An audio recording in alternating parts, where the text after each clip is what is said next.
Selamat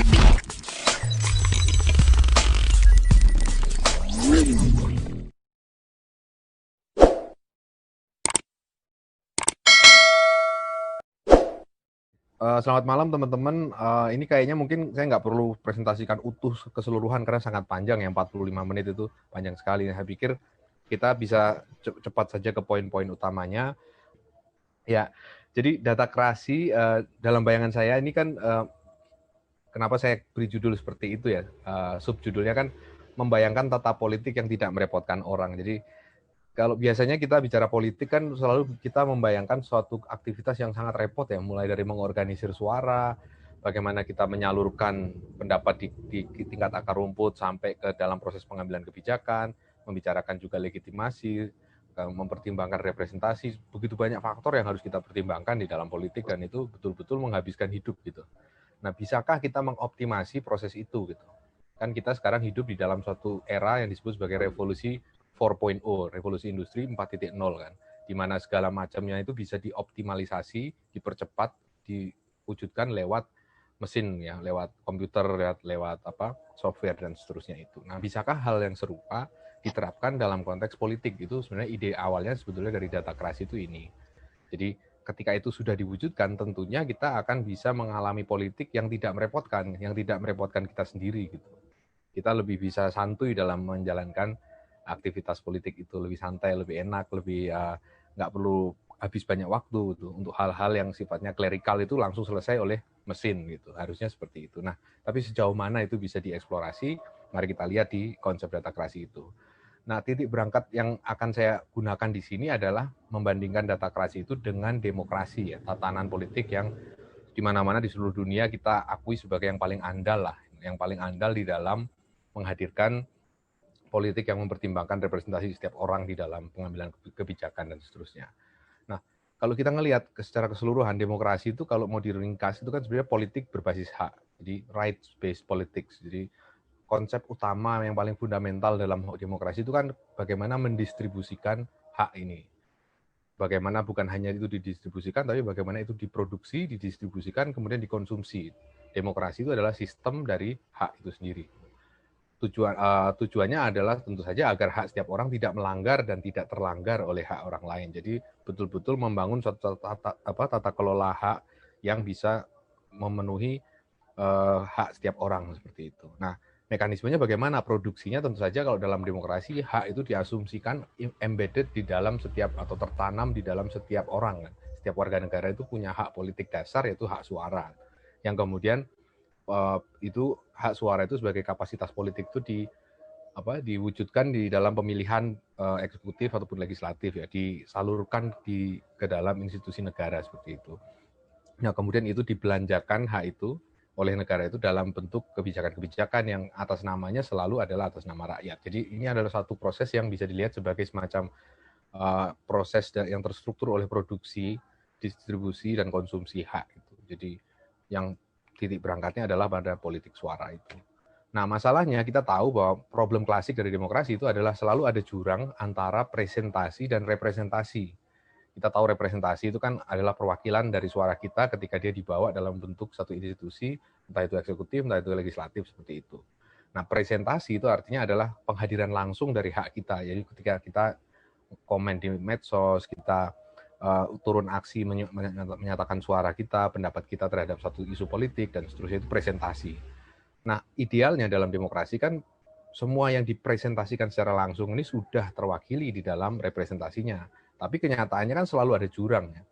Kenapa jurang ini bisa ada? Kenapa representasi nggak match dengan presentasi? Ya karena yang mewakili atau representasinya itu bisa punya kepentingan sendiri di luar kepentingan yang diwakili. Gitu.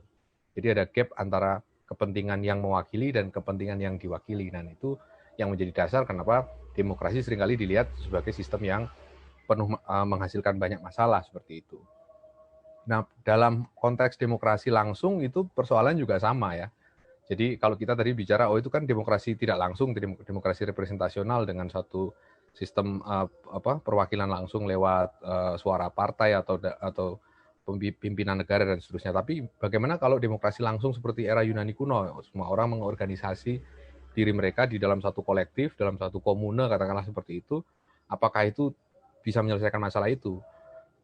Itu bisa, tetapi dalam arti banyak juga ongkos yang harus dibayar untuk itu. Kalau kita bicara demokrasi langsung yang dilembagakan dalam skala seperti negara sebesar Indonesia ini, tentunya dia satu makan waktu, proses pengambilan keputusan orang bisa bersepakat atas satu hal itu kan bukan hal yang remeh-temeh ya, prosesnya lama sekali itu.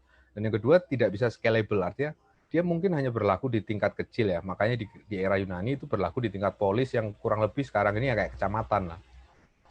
Pada tingkatan itu mungkin, tapi ketika di scale up menjadi katakanlah kabupaten, terus provinsi, terus nasional gitu tuh makin ruwet, makin tidak mungkin dilakukan gitu. Dan yang ketiga juga adalah mayoritarianisme, jadi orang yang jumlah suara terbesar itu yang akan menentukan arah dari segala macamnya itu, dan itu ada satu isu juga di dalam demokrasi langsung. Nah, kita sekarang akan lihat ya, jadi demokrasi ini kita sekarang anggap baik, tapi sebetulnya dia kan punya pengandaian. Ada satu mata rantai pengandaian gitu. Nah, kita coba preteli itu, kita coba lakukan ekskavasi terhadap pengandaian-pengandaian itu gitu. Kita mulai dari yang paling kiri ya. Asumsi paling dasarnya itu adalah bahwa kita memiliki pengetahuan diri. Jadi bahwa tidak ada yang lebih tahu tentang kepentingan seseorang daripada dirinya sendiri. Jadi setiap orang itu tahu tentang apa yang menjadi kepentingannya gitu. Kalau orang lain mungkin tahu juga terhadap kepentingan dia, tetapi tidak ada yang lebih tahu tentang kepentingan seseorang daripada dirinya sendiri gitu. Dia punya pengetahuan, punya akses langsung terhadap dirinya sendiri, jadi dia tahu aku ini mau apa gitu. Nah, dari inilah yang menjadi dasar kenapa kemudian menjadi asumsi pemerintahan diri itu yang tengah itu. Jadi ini menjadi dasar bahwa karena setiap orang mengetahui kepentingan dirinya lebih daripada orang lain tahu tentang kepentingan itu, maka setiap orang berhak melakukan pemerintahan atas dirinya sendiri, berwenang mengatur dirinya sendiri. Nah, inilah yang kemudian dilembagakan dalam konteks politik menjadi demokrasi langsung, dalam konteks Yunani kuno gitu. Nah, tapi karena problem-problem tadi, dia tidak bisa dioperasikan secara masuk akal di dalam konteks masyarakat yang kompleks, yang besar skalanya, dan seterusnya, maka kita bicara demokrasi perwakilan. Yang sebetulnya itu adalah kelanjutan dari logika itu, kelanjutan dari asumsi pemerintahan diri yang kemudian didelegasikan ke pihak ketiga seperti itu, yaitu ke badan eksternal dalam bentuk entah eksekutif, legislatif, dan seterusnya. Jadi keseluruhan rangkaian demokrasi, pemikiran tentang demokrasi itu asumsi paling dasarnya saya lihat adalah pengetahuan diri. Jadi self knowledge ya. Bahwa setiap orang sebagai individu itu punya akses khusus terhadap kepentingannya. Jadi dia sendirilah yang paling tahu tentang kepentingannya dibandingkan yang lain gitu. Nah, sekarang kita lihat apakah betul bahwa pengandaian pengetahuan diri itu berlaku di dalam konteks zaman yang sudah berubah seperti sekarang ini, di mana begitu banyak muncul algoritma yang tertanam di dalam aplikasi ataupun gadget yang kita pegang sehari-hari gitu. Nah, kita sekarang bisa membayangkan ya, dengan adanya segala macam platform aplikasi sosial media yang kita gunakan, seperti misalnya Instagram, Facebook, Google, YouTube, dan seterusnya, WhatsApp itu. Nah, semua itu kan sebetulnya menyimpan data kita ya, menyimpan aktivitas kita di dalam ketika kita berinteraksi di sana. Bahkan apa yang kita search di Google kan menggambarkan apa yang kita pikirkan pada saat itu. Terus kemudian pilihan-pilihan kita terhadap desain artistik itu tergambar ketika kita melihat Instagram misalnya. Kita cenderung like yang mana daripada yang mana, suguhan artistik seperti apa yang kita punya, yang kita suka seperti itu. Dan jadi di situ bisa kelihatan preferensi kita, pemikiran kita pada hari ini, dan apa yang berkembang atau menjadi kesibukan kita hari-hari ini itu semuanya bisa terekam oleh masing-masing platform sosial media itu. Berarti artinya kalau demikian halnya, dan itu katakanlah bisa kita membangun satu interrelasi atau kesaling hubungan antar data di berbagai platform itu, semuanya dikumpulkan, data dari Instagram, Facebook, Google, YouTube, ya WhatsApp, semuanya digabungin, maka hasilnya tentunya adalah suatu sketsa komposit tentang diri kita, gitu, tentang siapa diri kita. Gitu.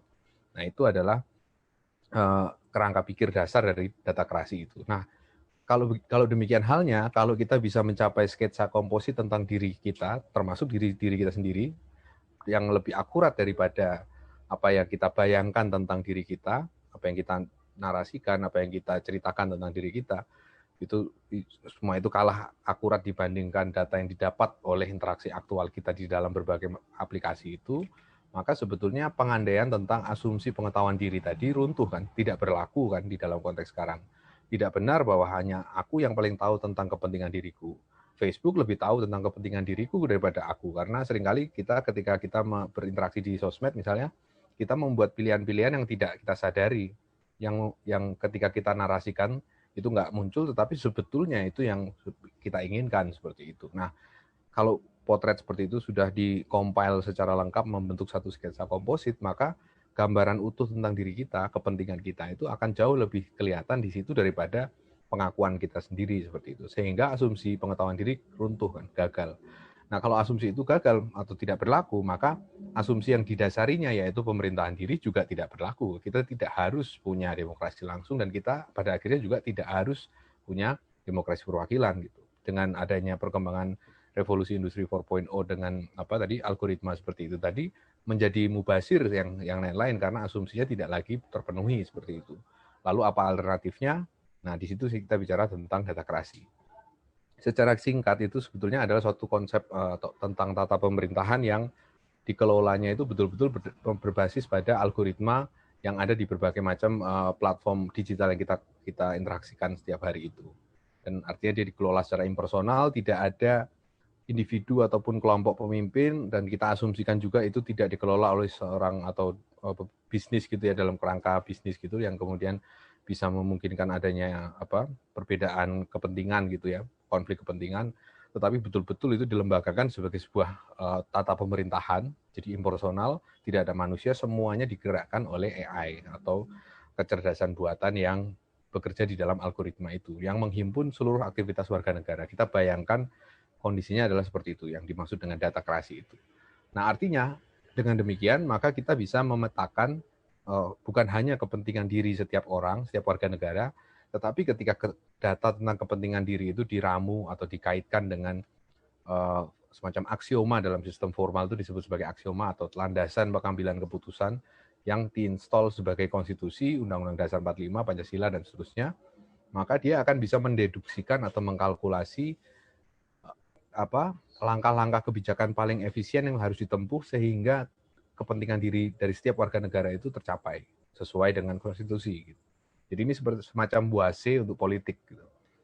Buase atau Google Map kan kita tahu bisa mengantarkan kita mencapai tujuan di lokasi tertentu itu dengan langkah atau rute tercepat gitu ya, menghindari macet atau banjir dan seterusnya. Nah, demikian pula halnya dalam konteks politik.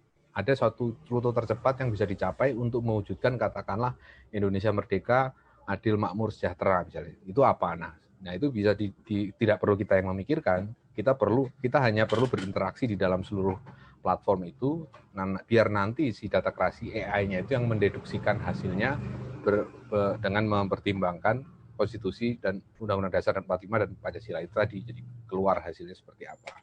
Nah, dengan demikian kita bisa menjalankan troubleshooting terhadap masalah-masalah politik yang selama ini ruwet bisa dipecahkan dengan cukup sederhana. Misalnya, kalau ada kebijakan yang kita rasa tidak cocok, ya kebijakan yang dihasilkan oleh datakrasi itu yang dirasa tidak cocok dengan konstitusi, ya kita bisa mengunduh bukti deduktifnya, bukti derivasinya itu seperti apa dan melihat di sini ada keliru. Nah, kalau kita tahu ada yang keliru dan kita merasa kita perlu mengubah konstitusi itu, ya berarti kita melakukan amandemen seperti itu. Tapi kalau enggak, ya kita enggak bisa mengubah itu. Dan bagaimana kalau misalnya kita mau mengubah data kita, ya data itu tidak bisa diubah karena itu adalah cermin langsung dari apa yang kita lakukan. Jadi kalau kita mau mengubah data, ya kita mengubah diri kita sendiri gitu. Bagaimana kita berpikir atau bekerja di dalam kehidupan sehari-hari itu. Nah, akhirnya berarti kan di sini politik dalam pengertian yang standar yang tadi itu tentang demokrasi dan seterusnya menjadi obsolete, menjadi usang seperti itu. Kita berangkat dari suatu konsepsi atau mata rantai pengandaian yang berbeda sekarang, yaitu pertama ada asumsi kebenaran tentang semua. Ini asumsi yang dimungkinkan oleh adanya datakrasi tadi, oleh adanya algoritma tadi itu, yaitu bahwa ada akses langsung ke kebenaran tentang diri semua warga negara yang berinteraksi di dalam platform-platform itu. Jadi ada akses langsung terhadap kebenaran. Nah, kalau ada akses langsung seperti itu, maka segala macam distribusi hak itu dikelola lewat sistem yang kepentingannya hanyalah agregasi atau penjumlahan dari kepentingan semua warga negara. Jadi suatu sistem impersonal ini nggak punya kepentingan diri sendiri, karena dia mesin, bukan orang kan. Dan kepentingannya hanyalah jumlah dari kepentingan kita semua. Gitu. Oleh karena itu adalah suatu pemerintahan tanpa pemerintah. Gitu. governance tanpa semacam governmentality tanpa governance yang betul-betul mewujud di dalam satu birokrasi negara seperti itu. Jadi betul-betul suatu mesin yang bergerak secara otomatis seperti itu. Dan oleh karenanya yang paling kanan itu setiap orang bebas menjalani hidupnya tanpa perlu pusing dari memusingkan politik. Jadi ini suatu kebebasan dari politik. Tujuan politik yang tertinggi itu adalah membebaskan kita dari politik, karena tujuan dari sebenarnya politik kan cara sehingga kita bisa merealisasikan hidup kita yang baik menurut kita kan, maksudnya yang mencapai kesejahteraan dan seterusnya itu. Ketika politik sudah bisa menghadirkan itu dan kita tidak perlu lagi mengawasinya terus-menerus, ya berarti itu kita terbebas juga dari proses politik itu. Nah, ini adalah satu gambaran apa yang terjadi ketika datakrasi itu diberlakukan, yaitu ketika politik tidak lagi menjadi satu hal yang perlu kita lakukan, dia menjadi obsolete seperti itu. Nah, kalau tadi demokrasi itu adalah suatu right-based politics atau politik berbasis hak, maka datakrasi itu adalah truth-based politics, jadi politik berbasis kebenaran. Jadi problemnya urusan presentasi itu jadi tidak relevan, karena yang diubah adalah fondasi dari presentasi itu sendiri yang lebih dasar tadi. Karena AI itu lebih tahu tentang kepentinganku daripada diriku sendiri, sehingga presentasi pendapatku, aku menyuarakan pendapatku itu irrelevan, karena aku bisa salah menyuarakan pendapatku, aku bisa salah memahami kepentingan diriku, tapi AI itu nggak mungkin bisa salah karena dia merekam 24 jam apa yang aku lakukan. Gitu. Jadi dia punya definisi tentang diriku lebih akurat daripada diriku sendiri seperti itu. Dan itu kedua, yang kedua juga adalah bahwa keberadaan datakrasi ini membuat representasi menjadi mubazir ya, menjadi redundant, karena kalau kita punya kebenaran, untuk apa kita perlu representasi? Representasi kan kita pakai selama ini karena kita nggak punya kebenaran tentang setiap orang itu seperti apa sebetulnya. Maka kita perlulah representasi perwakilan pendapatnya seperti apa dan seterusnya. Tapi kalau punya akses langsung terhadap kebenaran dari diri dan kepentingan setiap orang, representasi jadi nggak lagi perlu gitu. Buat apa itu mubazir itu. Nah, yang ketiga adalah membuat birokratisme dan korupsi menjadi mustahil karena AI nggak punya kepentingan pribadi tadi ya, selain penjumlahan kepentingan semua warga negaranya gitu. Jadi ini adalah satu konsep-konsep pokok dari datakrasi sebagai truth-based politics itu. Nah, tentunya kita di sini membayangkan suatu hal yang selain futuristik itu, tapi juga kita punya semacam ketakutan ya, masalah distopia ya, sesuatu. Jadi utopia tapi negatif ya. Utopia kan sesuatu yang kita cita-citakan sebagai sesuatu yang ideal. Nah, distopia kan sebagai sesuatu yang menyeramkan yang mungkin datang di masa depan. Nah, distopia ini utamanya berkaitan dengan masalah privasi misalnya. Jadi ketika tata pemerintahan itu berbasis pada akses data yang tak terhingga untuk setiap warganya, artinya dia bisa menjangkau relung terdalam dari informasi yang kita punya dalam diri kita, maka problemnya adalah bagaimana privasi ini, bukankah itu berarti privasi kita diretas oleh suatu lembaga di luar kita, atau oleh suatu pemerintah atau apa seperti itu. Nah, tapi kalau kita bayangkan bahwa ini yang melakukan pemantauan terus-menerus secara non-stop itu adalah suatu AI yang di belakangnya nggak ada manusianya, maksudnya betul-betul AI, maka sebetulnya tidak ada yang bermasalah dengan itu, karena toh itu berlaku terhadap setiap orang gitu. Ibaratnya seperti setiap orang bisa kehujanan gitu. Kita nggak akan protes kalau kita kehujanan karena memang seperti itu, dan tidak ada orang yang hukum fisika itu nggak berbuat curang terhadap manusia gitu. Semua orang bisa kena gitu. Sama halnya dengan ini ya. Semua orang diretas data pribadinya, maksudnya diakses langsung oleh algoritma itu, sehingga untuk apa kita protes gitu. Dan kita nggak bisa protes juga karena itu bagian dari sistem itu. Nah, itulah yang dibayangkan. Maksudnya itu bukan lagi menjadi suatu distopia, tapi sebagai bagian dari yang diperlukan gitu. Jadi dalam datakrasi itu tidak ada seorang pun di belakang pemerintah dan hanya mesin. Lalu kenapa kita perlu resah kalau data kita diretas oleh mesin itu? Karena toh semuanya juga diretas gitu. Seperti itu. Privasi itu menjadi satu hal yang penting ketika ada yang diretas dan ada yang enggak. Ada tercipta suatu ketimpangan informasi ya. Jadi yang satu diekspos ke publik, yang satu enggak diekspos ke publik. Itu yang terjadi ketika di belakang mesin algoritma ini ada manusia, ada kepentingan manusianya. Tapi asumsikan kalau itu enggak ada kepentingan manusia di situ, sepenuhnya digerakkan oleh mesin, maka peretasan itu kalau dijadikan universal, dia menjadi rule, yang menjadi suatu yang memang seharusnya seperti itu, bukan lagi sesuatu yang sifatnya pelanggaran seperti itu. Bukan pelanggaran atas privasi, tapi merupakan bagian dari cara masyarakat bekerja seperti itu, misalnya gitu. Nah, tentunya dengan kita membayangkan datakrasi itu, kita juga mesti berpikir tentang syarat-syaratnya ya. Ada syarat dan ketentuan berlaku yang perlu diasumsikan sehingga datakrasi itu bisa terlaksana. Yang pertama jelas itu akses internet gratis untuk semua warga negara. Semuanya mesti punya bisa mengakses internet, dan itu bukan hanya gratis, tetapi juga gawainya, jadi gadget yang kita pegang itu juga gratis untuk semua warga negara, dan itu sifatnya wajib. Artinya datakrasi atau pemerintah berbasis data tidak akan berjalan kalau kita sesekali pakai, sesekali enggak gitu. Itu enggak akan bisa reliable sebagai satu algoritma pengambilan kebijakan gitu. Dia hanya bisa reliable kalau kita non-stop engage di dalam platform-platform itu. Di sini dicontohkan YouTube apa segala macam, tapi bukan hanya itu ya, maksudnya segala bentuk interaksi digital kita. Dan yang paling berat dari syarat-syarat itu adalah yang keempat, yaitu kehendak politik. Yaitu artinya untuk mewujudkan sistem datakrasi itu biayanya itu besar sekali secara politik, yaitu misalnya membubarkan partai, birokrasi pemerintah, merevisi konstitusi sehingga bisa ada datakrasi seperti yang tadi digambarkan dan seterusnya. Jadi ini suatu kondisi ideal yang sangat mungkin tidak berlaku seperti yang saya paparkan ini, tetapi setidaknya bagian-bagian dari apa yang saya paparkan ini bisa jadi terjadi dalam waktu-waktu mendatang gitu.